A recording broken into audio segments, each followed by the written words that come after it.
Broadcasting live from the backstretch at Saratoga, this is the Handicappers Report. Brought to you by CapitalOTBBet.com, the premier online wagering site in New York State. CapitalOTBBet.com. Sign up today.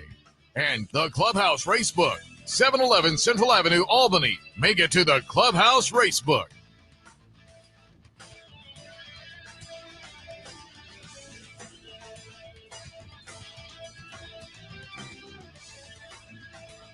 Good morning, ladies and gentlemen. Welcome to the Handicappers Report alongside Seth Merrow. I am Anthony Mormino as we kick off Travers Week, not in the way we would most want. First off, we're off the turf. The Jonathan Shepherd has been canceled. Post time will be 1:48. I guess delayed or postponed is a better word. Yeah. August 27th, so a week from today, they'll try it again. We're off the turf, 1:48 post time.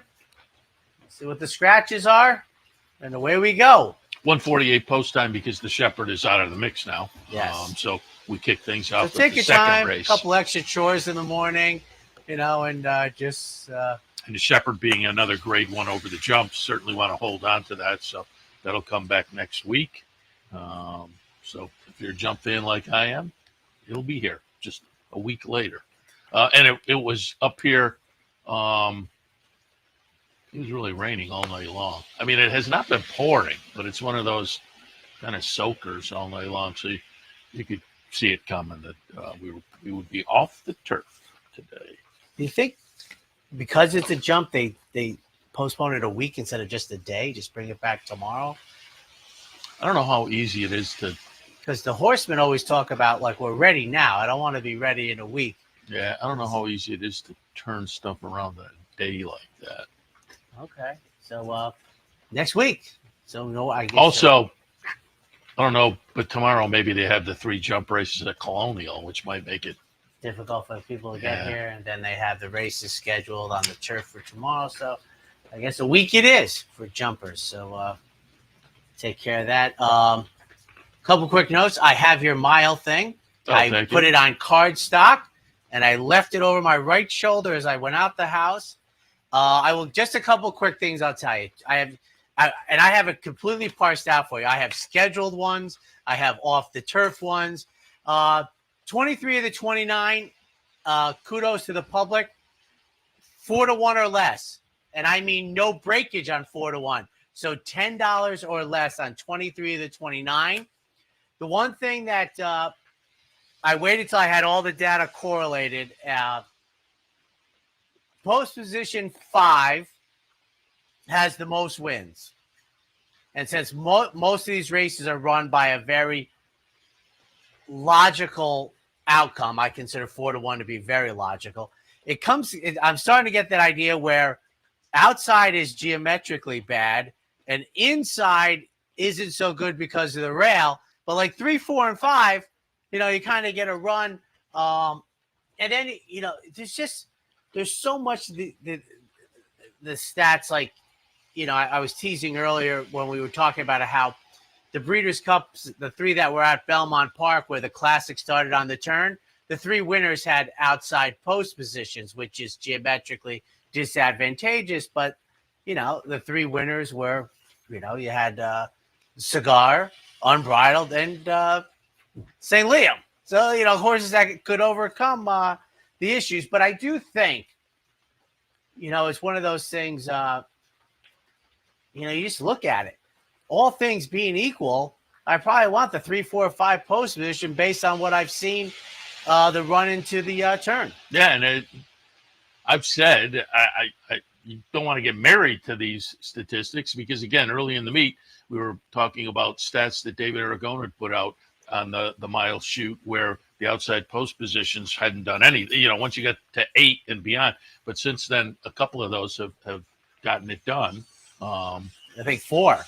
But, I had a horse win from the 9 post position to field the 9. Yeah. But I think one of the things I keep the post positions, and I have to say mostly just for kicks and giggles, because to me, the path you take around the track is sometimes more important. I mean, it's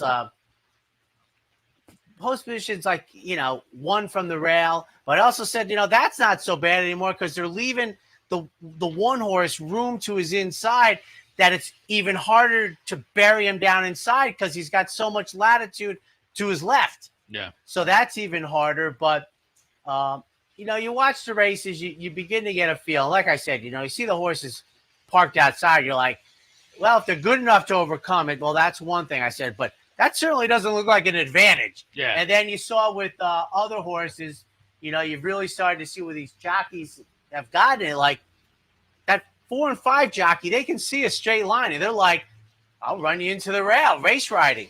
Yeah, and I said it a few weeks ago.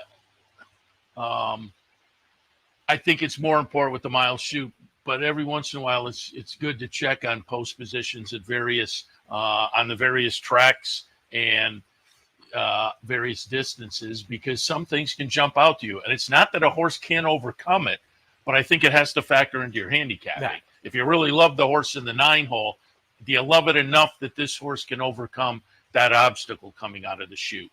And sometimes they can, but I think it has to become, in some instances, when you look at the stats, post positions have to become a factor in your handicapping, I think. Then you wonder how the price is set by the outside horses. Oh, I don't like them. So there's many variables, which to me is, Captain Chaos. I mean, the more chaotic it is up here, to me, the better. But as I said, 23 of the 29 have been 4-1 or less with no breakage. So the people have dialed in, maybe the best horses are just winning. Yeah. I mean, they've overcome it. The jockeys have figured it out. You save ground, whatever it can be. But it is done. It was fun. Like I said, once I've put in the data, it's just mouse clicks. I can type up so many sheets, etc., and parse it out to the off the turf mile races. Then I even have a list of the off the turf that were originally scheduled for a mile of 16, not just the mile, because the mile of 16th races, shoot down. Nitrogen, what you get at 94? Yeah, seems a little high to me. I don't think it's going to come back as a. I don't think it's going to be one of the. He says he's going to keep her on the dirt, the Nitrogen, and I can't wait to Del Mar to see the 3-year-old fillies take on the elders. Yeah, it's certainly going to be interesting to see how it plays out, because they're very competitive with each other, and so it's coming out to be kind of fun to watch. But you're right on the performances when they step up against older. I think they were in the personal ensign this weekend. Yeah, I think it's going to be. Someone made a good point on Twitter, and I agree with it. And trust me, when I say this, I can just hear the outrage coming down. But I think the 1.25 miles is a bridge too far for 3-year-old fillies on the dirt, and they coupled it in with the Belmont. They're just not. It's just not that. And I'll tell you, that's what I was going on with Margie's intention, that they just would be gasping for air at the 8th bowl because it's such an anachronism, and they just coupled it with the Belmont Stakes. And, you see the Belmont, who wants a stallion that won the Belmont? Not too many people. It's just, and at 1.25 miles, listen, they don't ask the older filly or mares to go 1.25 miles, and the 3-year-olds in the summer, and somebody else, I'm not going to say who, they're starting to see the Saratoga to the Breeders' Cup. Oh. And they're like, well, that's a darn shame. I go, they're about 6 years late. And if you take Richard Dutcher Jr. with Boys at Toscanova, you're a decade and a half late. Yeah. I mean, you've talked about it for quite a while now. Yeah, it's like kind of could see it coming, and it has arrived for certain at this point, where a number of trainers have now said, yeah, I don't think we need another one. It's like, my bigger fear of that is, because I think my bigger fear is that they find a race, or a race is created 7 or 8 weeks out, and that becomes the bullseye. That's like, no, that's perfect. Whereas this, it's a little, remember the Breeders' Cup is on Halloween and November 1st. So that's a long time away. But I would think, 7 weeks out, would be like a great time to have, and I'm wondering if that's like opening weekend at Belmont. But the jump off from Saratoga is real, and no one's running like. I mean, the Breeders' Cup is one of the few things, Seth, that I have been an adult dialed into it since it started. And the old thing used to be 2 weeks out. They all ran, lots of them. Then I used to go to Vegas by 96, Columbus Day weekend. That was a huge Breeders' Cup weekend when it was like 3 weeks out. And it's just evolved backward on the schedule. And I think like the gas becomes, if the question is, do I want to run 4 weeks out or off of the bench? They want to run off of the bench. Like they don't want that big race on. So the Saturday of the Breeders' Cup will be November 1st. So I'm guessing, 28. So like October 3rd is a Saturday. I'm guessing that you would think that'd be a huge weekend. I don't think so. Yeah, I mean that. Ever since the Breeders' Cup became the Breeders' Cup, we have lamented the loss of the championship races in the fall in New York. They have had less prominence, and now it's getting to. Well, in the beginning, we're not there at all. We're Saratoga to the Breeders' Cup. But I remember with Turco Man, who was the favorite in the Classic, he ran in the Marlboro Cup in the Jockey Club. I mean, it was still that. It's the trainers that decided they don't want to run it in that window. But in the beginning, Wacoit in 88, Jockey Club Gold Cup in the slop. I want to say, Boys at Toscanovo was definitely the first one. I think the media was shocked when he said, I'll see you at the Breeders' Cup after the Hopeful. They're like, who's done that? So that was 2010? That was Uncle Mo. Trying to think. Who was the first horse besides Boys that really just said, I'll see you in 12 weeks? But that's what's become the norm. And I think, like, Nitrogen's the most interesting one. You're going to go to the Beldame?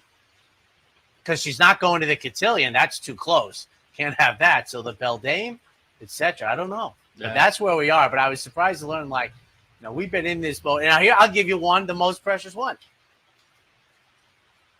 I think we would say Sovereignty has had a full campaign in today's day and age. Two winter races, 2/3 of the Triple Crown, and 2 summer races. Do you think he's running between now and November 1st after Saturday? That's a good question, because where would he go? And here's the question. What happens if journalism beats Olders and wins the Breeders' Cup Classic? Because that would mean Sovereignty never beat his elders if he's jumping off from here. Yeah.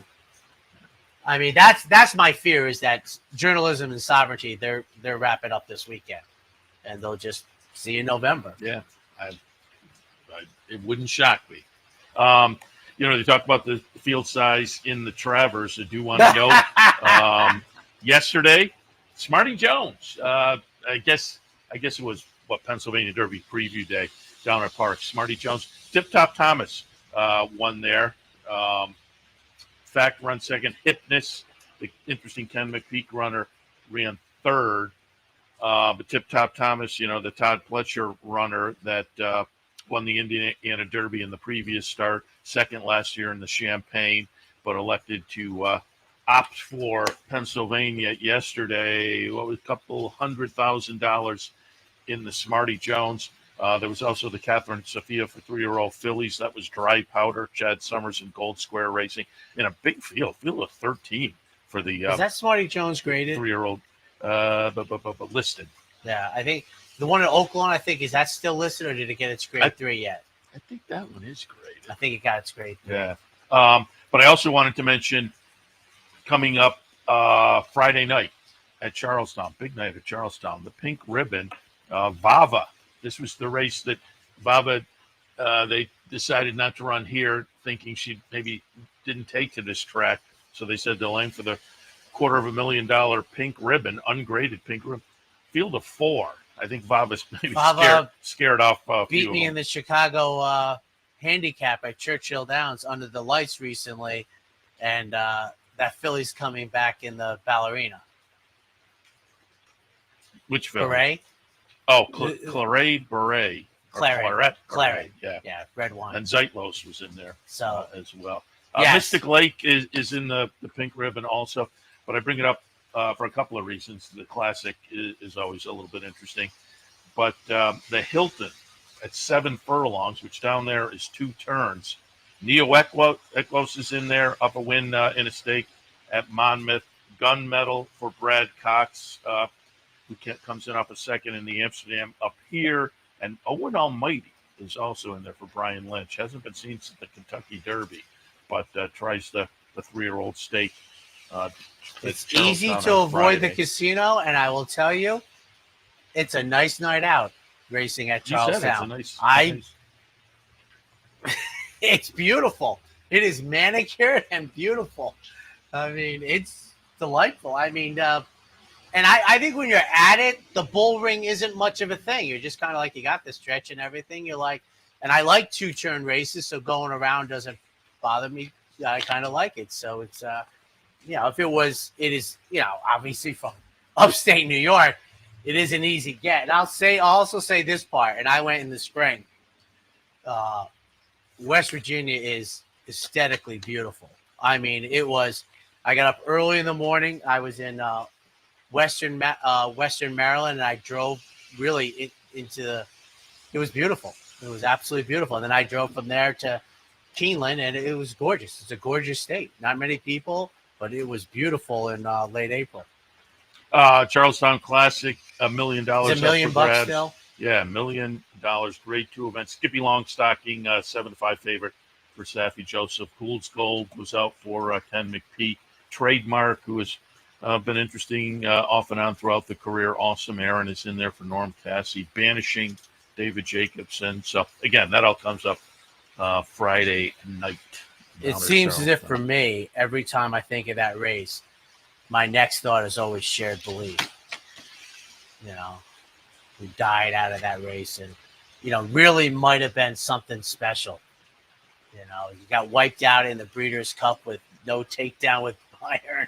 Oh. And then the Charlestown Classic, sadly leading to his demise. So, a tough race.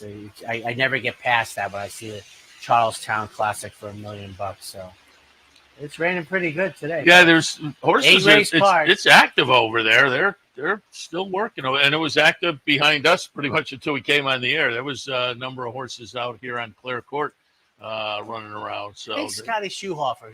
Shug has always worked in the mud. I think Scotty didn't mind this type of weather. He'd work his horses irrespective of the weather. But I think they're more the exception than the rule. Could be. But, I mean, it lets you know if you have a horse that on a day like this you want to bring back in the afternoon, too. And then you get the result, and maybe going forward you don't bring them out on a morning like this because you find out you have one that doesn't like it. But this morning they're still out there. The one thing I remember trainers talking about racing them, but they burned down their heels or something. That was the saying. Well, a lot of them would scratch out. And you look at horses. I've said this before. I think this is the 1981 Travers, which was a quagmire. We didn't seal the racetrack in those days, as we've talked about. If you want to see a real sloppy track, I think half the field never ran again. And it was not a field size of 6. It was a field size of, and every time. So you look at these cards and the lack of horses in stakes racing.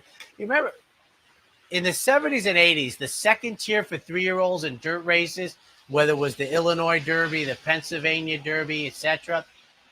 We had a lot more foals. There just aren't that many horses.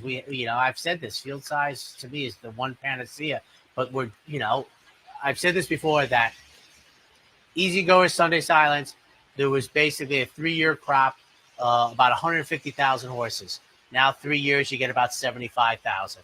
And it's just the way of the game. There's no horses to get. I mean, I looked at the stakes races for Saturday. There's just not that many horses around. I mean, like you said, we have these turf races. Field of 5. I thought trainers loved turf racing. Yeah, people people point to Saratoga, but they point to other tracks as well. Oh, how about this card? Oh, this is awful. This isn't Saratoga anymore. This isn't pick your track.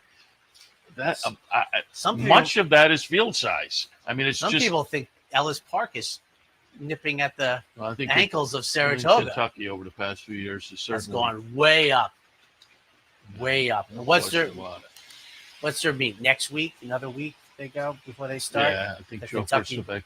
Downs meets. Yeah, and then it is Kentucky Downs, which takes away from everybody, understandably, with the What you had Tim Wilkin on your show. He said it was the first time he had to leave Saratoga a couple of years ago before the spin away. Hopefully, he had to go down there and start Speaking doing of, work. I think that might be no, that's not it. I thought that was. You want to do the business of the day? I know we're waiting anxiously for the play of the day, but we will march on.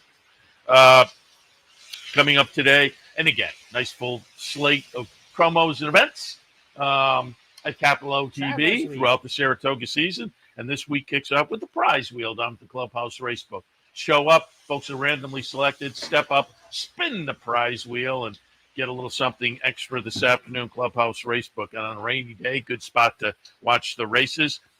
Tomorrow, play the board contest down at the Racebook. Also, again, a little extra fun with the play the board. Friday, players bankroll. That's where team is selected. You each get a race. Everybody on the team gets some money to play. The team splits up the winnings at the end of the day. And a couple of weeks ago when they did this, team did all right. So, again, keep that in mind for Friday. Saturday, it's the bounty bet again. Somebody scooped it up last Friday, so we kicked back off at $500 for the bounty on Travers Day. Play the late pick 5 at Saratoga with your Capital OTB bet account. Saturday's also King of the Hill down at the Clubhouse Racebook, so keep that in mind for Saturday.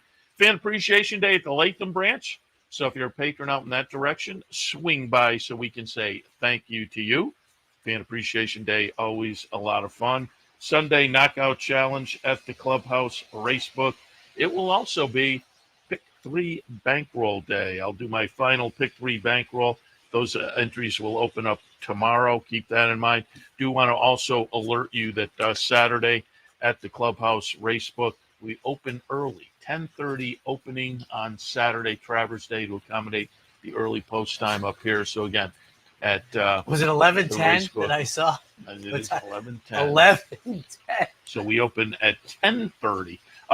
Coming up top of the hour on Racing Across America, we will be joined by Sharon Dominguez, who works for BEST, Backstretch Employees Service Team. They have their fundraiser tomorrow, the Dunk Tank. So that's going to be a lot of fun, but we'll have Sharon talk a little bit about BEST and more coming up top of the hour. Joe Clancy will join us, regular rotation from the Saratoga Special guys, and Joe's in the rotation. Tom Amello with a Wednesday visit. He'll talk a little bit about some of the action from last week and more. And then Michael Dubb will join us as well, speaking of worthy parts of, the BEST, the Backstretch Employee Service Team, and Michael Dubb with BCCA, Belmont Child Care Association, Anna House down in New York, down at Belmont, and Faith's House right across the street from the track here, taking care of the kids of the backstretch workers. They do good work, but they have their annual dinner coming up tomorrow night. So I thought we'd get Michael on to talk a little bit about that. He also has a nice runner coming up in the Forgo as well. So all of that, top of the hour, Racing Across America. Joe Clancy called. He wants to postpone a week. I'm kidding. He was obviously here for his brilliance on steeplechasing. Oh, and yeah. It's been postponed, so we'll push Joe back with the race. Yeah. Jokes aren't funny when you have to explain them. So that mine went boom. That was not good. So 8 race card today. We'll get the scratches. We're off the turf. The first race has been postponed a week. Post time is 1:48, and I mean, you make the best of it. The best of the game played outdoors. I guess do you guys have a graphic for the pick? The pick? No, the play of the day. I was just saying we're waiting on the video because there's a. Oh yeah, I think it's a no. But if you have a graphic, we could at least show the graphic. If you don't, that's fine. We'll just move on. And maybe it's okay. Yeah, There it is. There you go. There's your play of the day for today. And I don't know, is that a turf No to race? Begay. That's a turf race. I think also the break should be 3, 5, and 7. Oh no, it's a dirt. Yeah, it's a dirt. Okay, so race 7, number 5, Noda is. I have that one in my mix. John Terranova, runner with IRAD on board. So again, we are working on the actual video. We'll get that to you either during the hour or during the afternoon. Many moving parts on Travers Week. So you ready? I am. I guess you kick it off on this rare occasion. Oh, I do. Second race today, optional claimer, C condition, 3/4 of a mile. Oh boy, 4-3-1, folks, for me in a race that, I don't. When I did these, I didn't think it was going to be this. So maybe, I just don't see 3 to 5 on Our Disaster. And I don't. I mean, maybe with the off going, which I'm anticipating at about 10 of 2, it helps. But, I had, Striker has dial second start since the middle part of May. I need a big improvement on the outside. I'm hoping Kendrick just, honestly puts the screws to Our Disaster and, out games it. But I could see Our Disaster being about 2 to 5 now coming out of the honorable miss. And then from the rail, Phil Bowers sends out the 1. I have to tell you, Seth, it just amazes me how many times I say making the seasonal debut, and now it's August 20th. It's like a 4-3-1. I would almost wager the 1984 entire meet, there wasn't 3 horses making their seasonal debut at the meet. I think that's a very fair guess. 3-5-4 for me. I'll put Our Disaster on top with the R.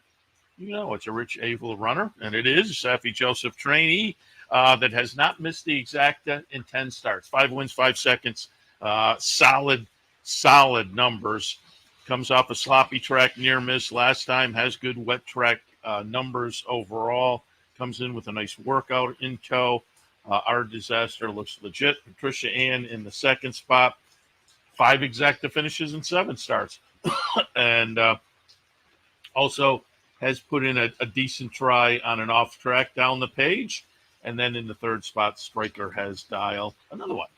Very good record so far. 12 starts, 3 wins, 5 seconds, 1/3. So in the hunt far more often than not. Steps out of the honorable miss last time into a more proper condition, optional claimer conditioned race, and should be a player 3, 5, and 4. Are we sticking with 2, 4, 6 or going to 3, 5, 7, Dino? All right, we'll take a quick break. When we come back, in Off the Turfer with 2-year-olds, that'll be shortening up to 7/8.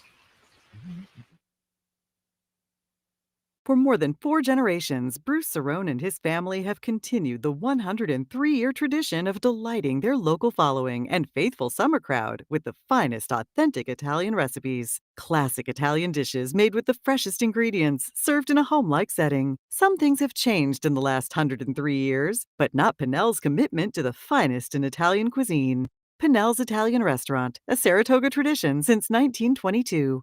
284 Jefferson Street, just minutes from the track. The only thing better than watching the races is watching your own racehorse. With nearly 20 years experience in the racing industry, Bonaventure Stables' share-based ownership program enables everyday fans to become part owner of a thoroughbred for far less than you might think, with all the ownership perks at Saratoga, Belmont, Aqueduct, and other great tracks. Experience the thrill and lifestyle of owning your own thoroughbred racehorse. Learn more at bonaventurestables.com.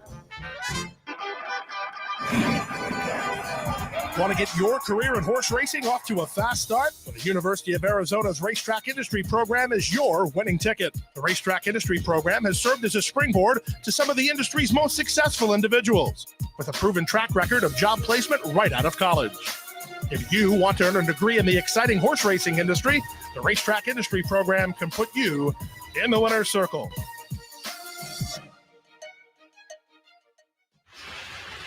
And welcome back, ladies and gentlemen. Off the turf today, the Jonathan Shepard Grade 1 steeplechase has been postponed until next Wednesday, so post time will be 1:48. It's an 8-race card, race number 3. I think this is the first time we've had this condition at Saratoga this summer. Many of us love Woodbine. They have this often.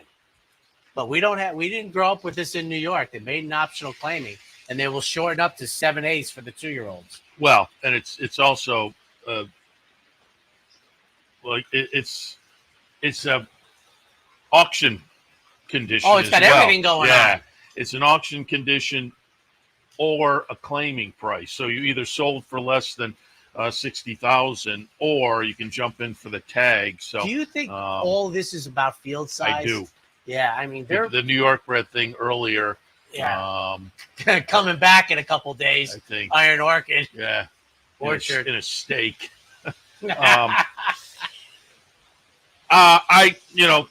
This is the kind of race where I just kind of stay dirt or turf, and I did. There's no MTOs. Yeah. And this was also my dark horse play today, but I'm putting a hold on that until we see scratches. And and even if missing Brian was my top pick, and even if it stays in, I don't think I want to hold on to that as a dark horse play today, which actually hit the other day, but our odds once again got slammed.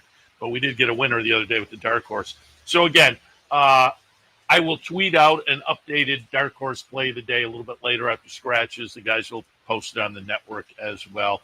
But it is brought to you by the Dark Horse Mercantile and Impressions of Saratoga. Now let me ask you a quick in question. Downtown Saratoga. I think, and maybe because I struggle with this race, I think it's a more interesting, better race now. I guess. To me, it's did you find turf pedigree that you were sinking your teeth into? Yeah, Missing Brian had a Brian. dam that won the debut in France. So, right, so there was something there to me, I think it's very interesting. The 3, the 5, your horse, I think they're staying in. Yeah, if the 5 stays in, the 7, I'm interested, but not as the dark horse. It's a little too much of a puzzle. There were a couple of siblings. One in the second start, the other one in the third start. So there was some win early there. It's Todd Pletcher. Todd Pletcher had an interesting number. Not stellar, but an okay number. 2 turns on the grass at Saratoga the last 3 years with first-time starters, 19%. But that, again, goes out the window now. So if they keep the horse in, I'm still interested, but not as enthusiastic. Mr. Brownstown, the dam one starts 5 and 6. So again, it wasn't necessarily win early. It is my guest this morning, Michael Dubb, Chad Brown. With those connections, I thought the horse was interesting. And Lexington Pike, another firster from Todd Pletcher that could be interesting. Again, if they stay in, it's just hard to predict in this race. 5, 3, 8, and 7. The turf, I was reaching, spinning my wheels, let's say. But on this dirt race, I'm intrigued by the 3, the 5, the 7, and the 8. And I wasn't 4 deep. I'm intrigued on, turf runners in here. But I think, but once again, the most important thing is that I can't play my favorite game because these are babies, many of them making the career debut. Race number 4 on this rainy Wednesday morning. We're looking at optional claimers, starter allowance types, also going 3/4 of a mile. And I think it's reasonable to say that the 6 moves up here, with the off going. I think they Munson might have gotten the Christmas present today. 3-1-6. Stewie has a victory in the off going, has good early speed. I'll take my chances. If you remember Exaggerator, boy, he was kind of seemed like he could only perform big when he won the Preakness in the off going. And I thought he was a horse that, a son of Curlin, would really, but moisture really helped them. Stewie, I have Acoustic Avenue from the rail, has a victory and a big number in the off going. Then Munson, has Titanic numbers and 4 for 10 with 4 thirds, 3-1-6. I had Stewie in the mix, then I tossed him out. I had Jackson Heights a little lower than I wound up, so I switched these around a few times. I went 1, 2, 4, and 6 though. Finally, Acoustic Avenue on top has a wet track win on the record. Linda Rice trainee, Dylan Davis on board. The last couple of starts, they teamed up to run very well up here at Saratoga with this one. So I'll go with Acoustic Avenue, second slot. We'll go with Jackson Heights, comes in with a couple of wins under the belt most recently right here at Saratoga. So again, in the current form has to be in the mix, and then Barksdale in the third spot off the class drop. Now 2 races ago, Sloppy Track at Churchill didn't run that well, but got a pretty good number. Ran well early, then faded a little bit late, but got a decent number. So we'll see. Amundsen I put down in the 4th spot, but again, could have moved it up, and maybe given the wet track deserves to be moved up now. 1, 2, 4, and 6. Take our second break. When we come back, remember, we're off the turf today. Race 5 will stay at a mile, but on the dirt. It only takes one upset to make history, and now you can be part of Saratoga's long tradition at the Dark Horse Mercantile. The Dark Horse Mercantile offers a carefully curated selection of clothing, gifts, and home decor, from one-of-a-kind vintage racing memorabilia to select brands like Barber and Under Armour, as well as exclusive Dark Horse branded merchandise. So celebrate the Dark Horse in all of us at the Dark Horse Mercantile, downtown Saratoga, where the smart bet is always the Dark Horse. A day at the track isn't complete without a night at the Horseshoe. Great food, hot music, and cold drinks. So why go downtown when all the action's just across from the track? The Horseshoe Inn at the corner of Nelson and Gridley. You like free money? Well, Capital OTB gives its players plenty of opportunities to cash in. At Capital OTB, there are so many ways for horse players to receive bonus dollars by simply participating in promotions such as our bankrolls, bounty bets, online handicapping contests, and much, much more. Plus, with Capital OTB's Player Rewards program, you get actual cash back. So what are you waiting for? Log on today at CapitalOTB.com or CapitalOTBBet.com and claim your free money.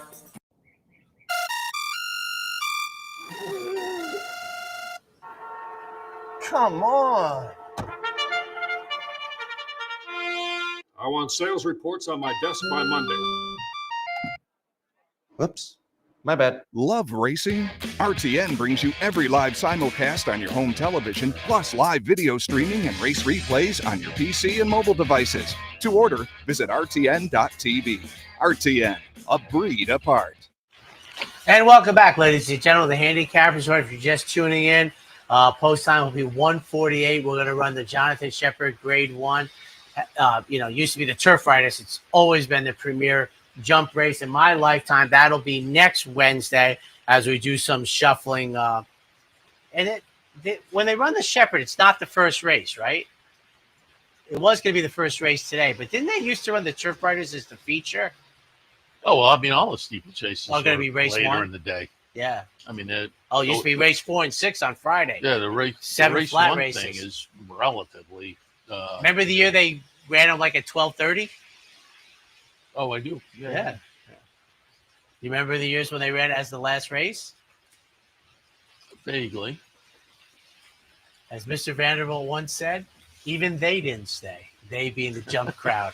5th race, we're off the turf. Now, these are older horses, so we're going to stay running the mile out of the Wilson Chute State Bred Maiden Specials. And once again, I stuck right where I was because there just wasn't enough there to kind of switch things up otherwise. So on the turf, I was 2-1-6-3. On the dirt, I'm 2-1-6-3. Asking for a friend, tossed in a clunker on the dirt, but it was the first start of the career. So I don't think we know for certain that turf was the cure. I'll stick with this one again with big question marks. And the question marks may be answered at scratch time. If this one goes out, Before the Wind is a player for me as well. Caracante on top. Hasn't quite lived up to that win early sire, but I always say if they don't get it done, it starts 1, 2, 3 or whatever. When they switch things up, well, they're getting the switch up today, certainly. So Before the Wind, again, if it stays in, perhaps. Oh, Couture in the 3rd spot. Another one. Career debut on dirt wasn't much, but improved with experience under the belt, or was it the surface switch? We'll find out more this afternoon. So I will say Omaha Beach with a couple of good works on the dirt for Jim Bond might be interesting with the surface switch, but I've stuck where I was, 2-1-6-3. And the one thing to note, and I knew this, but I haven't spoken to it. We've spoken to it a couple of times recently. Sometimes when your horse runs poorly, and on these types of races. You might be thinking, what was the trainer thinking? Sometimes I got to send them out there to keep their place in line when this race comes back. Now, we only have a short field in here, but I would think this is a popular condition, New York State bred maiden special weights. So sometimes they run just to keep their place in line for when the race comes back the next time you see them run poorly. But asking for a friend who I had on top intrigues me because the awful debut at nearly 45-1, went to the bench for 6 months. So I'm like, maybe something went wrong during the race or something. So I'm willing to give a practical joke with curling on the bottom side a chance in this goo. We'll see if Mike Maker does. Also add that debut was behind a few nice horses. Sand Devil turned out to be a very nice horse. Vikinda, I think, is nice. Prince Valiant was an X-Style winner. So asking for a friend might have been a salty debut as well. 6th race today, again, was scheduled on the grass for state-bred maiden specials. We moved to the main track.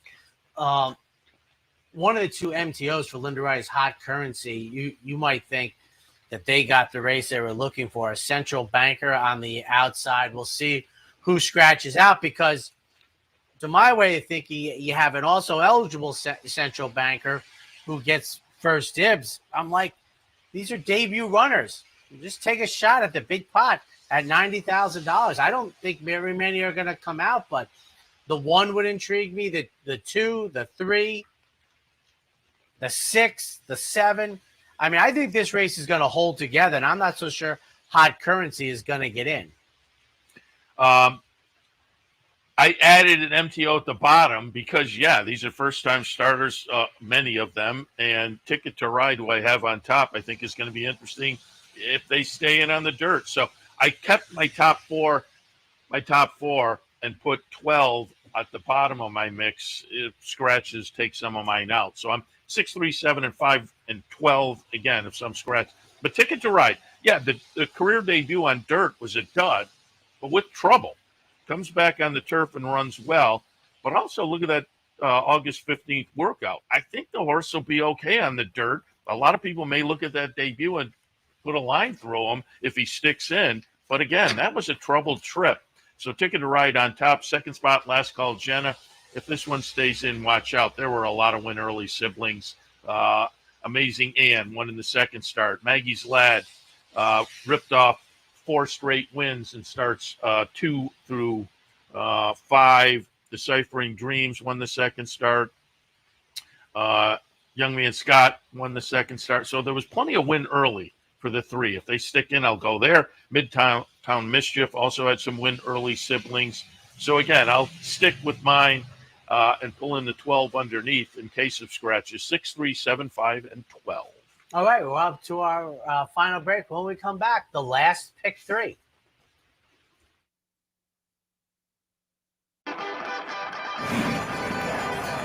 Want to get your career in horse racing off to a fast start? Well, the University of Arizona's Racetrack Industry Program is your winning ticket. The Racetrack Industry Program has served as a springboard to some of the industry's most successful individuals, with a proven track record of job placement right out of college. If you want to earn a degree in the exciting horse racing industry, the Racetrack Industry Program can put you in the winner's circle. For more than 4 generations, Bruce Cerrone and his family have continued the 103-year tradition of delighting their local following and faithful summer crowd with the finest authentic Italian recipes. Classic Italian dishes made with the freshest ingredients, served in a home-like setting. Some things have changed in the last 103 years, but not Pinnell's commitment to the finest in Italian cuisine. Pinnell's Italian Restaurant, a Saratoga tradition since 1922. 284 Jefferson Street, just minutes from the track. Sometimes it pays to go with the flow, to check your worries at the door, to reconnect with your crew, to follow the thrills and the flavor, to roll with it and see where it takes you, to enjoy every minute to its fullest, and to dance like there's no tomorrow. You can do that here at Rivers Casino and Resort Schenectady, where the good times flow.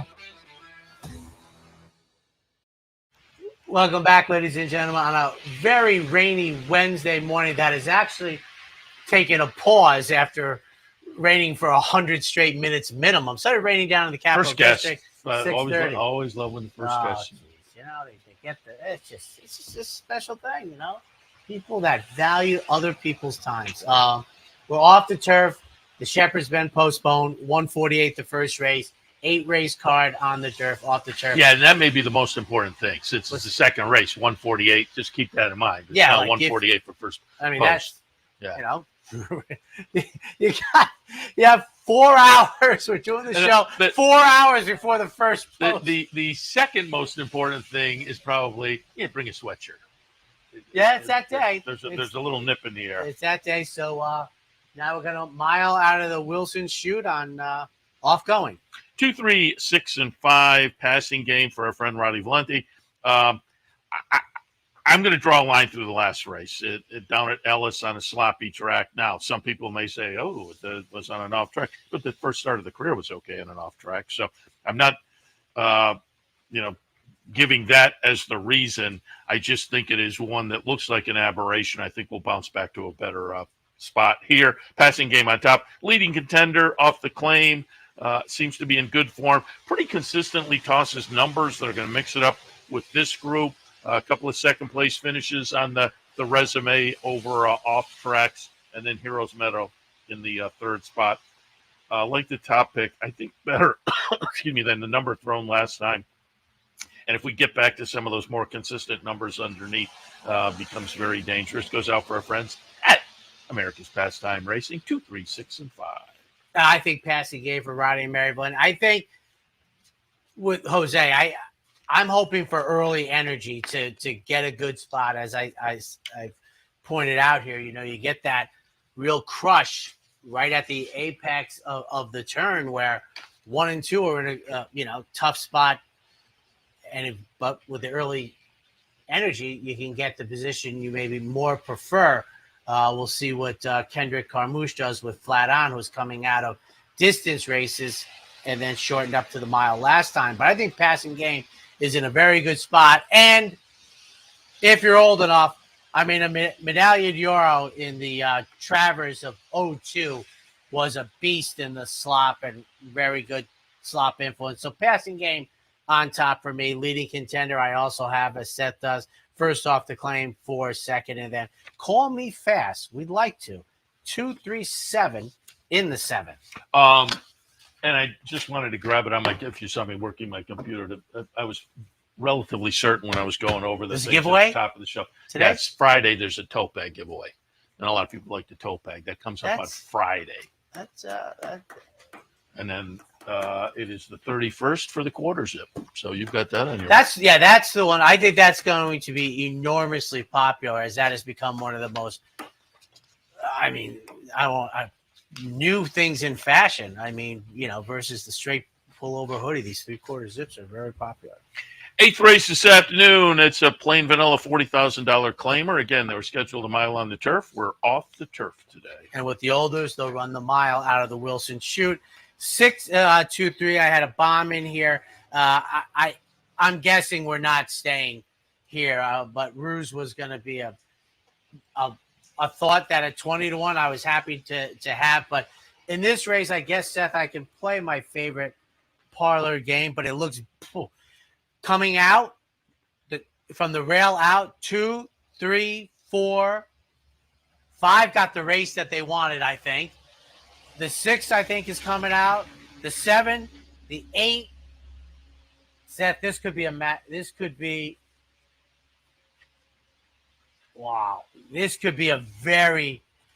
the main body, the first 12. Said I have only the one horse that really got the race he wanted, the 5, Castle Island.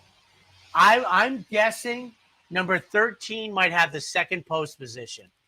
8 and 9 have decent records on dirt, so I think they may stay. Yeah, but on wet, you got nothing. And Son of a Birch is 1 for 1. But they've never gone when it's been wet. Yeah, but I could see him taking a shot. Seth being ever the optimist in here, and that's one thing. The purse is $68,000.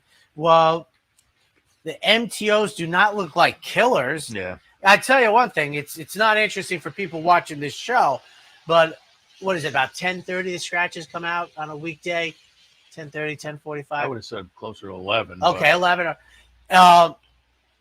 I think it's going to be it's a beefy field now. I don't think it's going to be anywhere near this at scratch time. I think you have feelings on the 8 and the 9. I said, okay, but boy, of the 12 in the main body, and you would agree with me, right? The 5 got the race they wanted. I have the 5 in the mix. Okay. I did do dirt picks here because you have MTOs that you can go on. And so I went the 1 in the 1A. I think the 1 in the body of the field also sticks. Touch Revenge. You go down the page. There's some okay dirt starts. So Touch Revenge. 1A, on the other hand, is on the MTO list, and of the MTOs was the one that stood out to me. So the 1 entry on top, then Castle Island I put right underneath. Yeah, I think the dirt form is perfectly fine. They didn't want a turf race. They may be getting what they want. Never run on the turf. And then I went with the other 2 MTOs, the 13 and the 14. So I'm the 1 entry, 5, 13, and 14. And it will be intriguing to me because I feel strongly that Castle Island is staying island and what he opens up at on the board. Because he's like, and then the newbies out there, I mean, at no point are you to remark on the morning line odds. It's just completely irrelevant. But I could see him getting crushed because I'm not enamored with the MTOs. No, you're right. Sometimes there's a real killer out there. Yeah, you just see 3 to 5. But you talk about newbies. Was it the other day? Castle Island might be the favorite. The other day there was a mile and 3/8 maybe. So they started on the back stretch. It's always fun. You can always pick the newbies out when they start cheering first time by. You remember years ago the jockey at Gulfstream Park?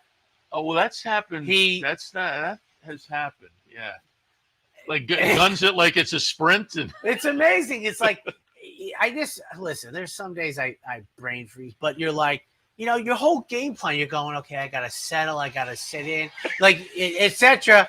So you didn't have any game plan because you put the pedal to the metal. The best thing, as I say, it's happened a few times, situations like that. And the best thing is when they re-engage, they go past the finish line and they're pulling the horse up, and then all of a sudden the rest of them, and you can see that you can envision their face turning white. We only have one more race, so I'll bring this up. I've tried to find it to no avail. Many years ago when we had, I don't know if it was the Gallant Fox or the Display or whatever, but Marshall Cassidy calling the races said, somebody please tell the jockey we got to go around again. I'm like, well, what good is that going to do? But, but we're into the finale. We're off the turf. Maiden Claimers 50, dashing 5.5 on the dirt. Once again, I kept my top 4 on top and then pulled 12 and 13 in underneath their MTOs. And again, you may want to juggle things up, and we'll see how scratches go. But I'm 10, 7, 11, and 3, then pulled the 12 and the 13. The 10 by Vacoma, the debut on the dirt wasn't much, but they drop in for the tag today. If they stick in, being by Vacoma, I'll stick there. Second spot, I went with New Attitude. Now, this one's only tried the turf so far, so we'll see if they stick. But, boy, that last workout seems okay. And so I would think maybe off of that they will stick around.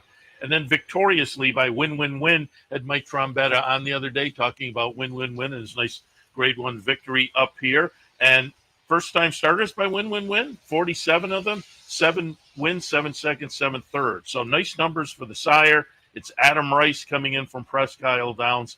Could be a player, again, if they decide to stick. 10, 7, 11, 3, and then the MTOs underneath. Victoriously, that you just mentioned for Adam Rice, intrigues me. Gratefully, the first time starter number 6, who I have on top, they know the horse 100% better than me. But if they stay in, I'm with them. I'm with them. I find that to be quite an attractive runner in here. So, what is it, Viola? What is intriguing was being favorite in debut. So obviously they liked him. They knew it was wet and sloppy. They still liked him, and something went wrong. So very intriguing. So on the card, I just think that the 8th race is the only one that I think appears headed for decimation with scratches. But it's also the only one that has, as you said, no standouts, but MTOs that have a little something going. And well, in this last race, I mean, Cran Crossing is. These don't seem to be killers either. No, I don't think Just so it's, and I think that's good for the bettors. I think that allows a trainer or two to go, you know what, I'll take my chances. I will say, if you look up and the MTOs are decent prices, it's always worth boxing up the MTOs. You know, if you get some prices in there, because oftentimes they outrun their odds because they don't look like killers, but they are getting what they want. We had that race earlier in the meet where I said to you, I don't know how often it happens, but the entire main body scratched out. The race came down to the 4 MTOs. I mean, that's not going to happen in our race because Castle Island got the race he wanted. He has no turf tries on his box. He got the race he wanted.